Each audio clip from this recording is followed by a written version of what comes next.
Hi, everyone, and I hope you are having a fantastic week and that it is 5 o'clock where you are, so you were able to unwind a little bit as we get closer to the weekend. It's been a little while since I have done one of these, not because I haven't thought about it. Life has just gotten in the way. There were holidays and all sorts of things, but again, this one will be very quick, but it's something that is not new at all. It is something that is talked about over and over again, but I think it's a great reminder that we all need to keep at the front, especially when we are directly selling to prospects. And one of the largest barriers or objections that I'll get sometimes is that our apartments or the suites that are maybe on the smaller side, maybe there's some studios out there, maybe there's some really small one bedrooms, tend to be the most challenging to sell. And I find that really interesting. It doesn't surprise me, right? Because a lot of people think, they're leaving a 4,000 square foot home, they need to have something comparable, and it's really hard for them to wrap their minds around that. Well, that's up to you to show them what they gain from right sizing or downsizing.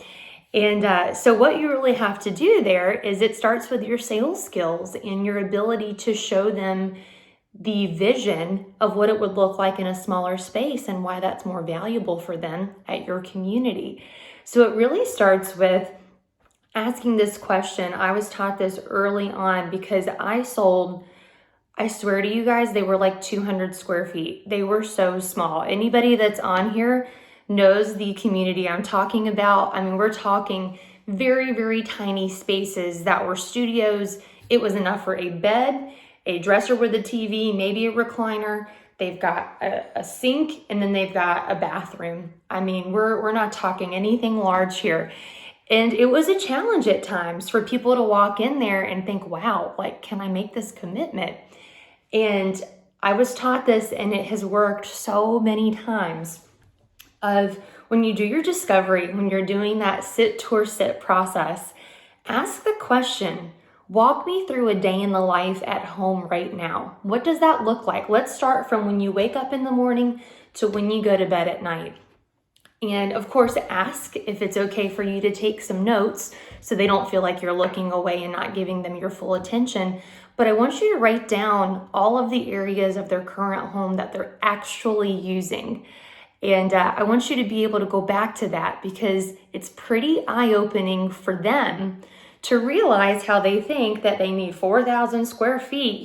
They need that library, they need that computer room, they need, all of these spaces, only to find out that in a typical day, they're not using any of that.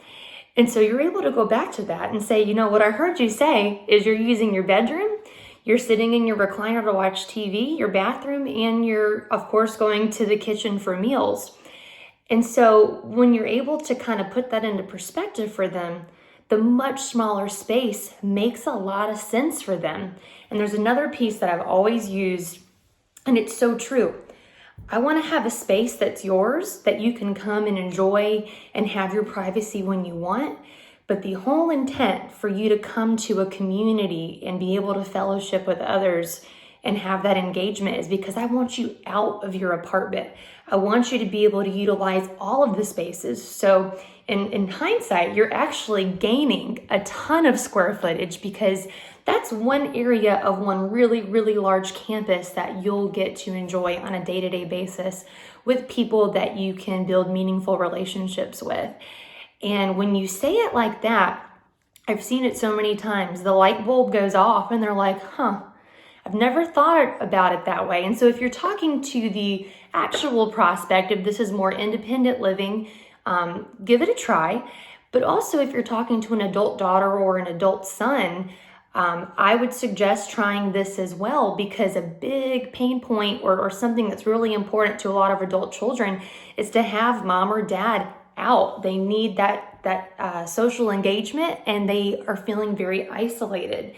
So that's a great way for you to, one, become a trusted expert for them, but also help you overcome when all you have left are those smaller apartments. So again, think about it that way. I've also used it to where if you've only got smaller apartments, it's still an opportunity to go ahead and have them make a commitment right now for them to get that smaller apartment, and then put them on a wait list for the larger apartment. I guarantee you, it depends sometimes, but I would say over 50% of the time, people realize that they actually really enjoy that smaller space. And when the time comes when that larger apartment or whatever opens up, they end up not even wanting to move because they've already been able to get comfortable in their space, and now they're utilizing your entire campus.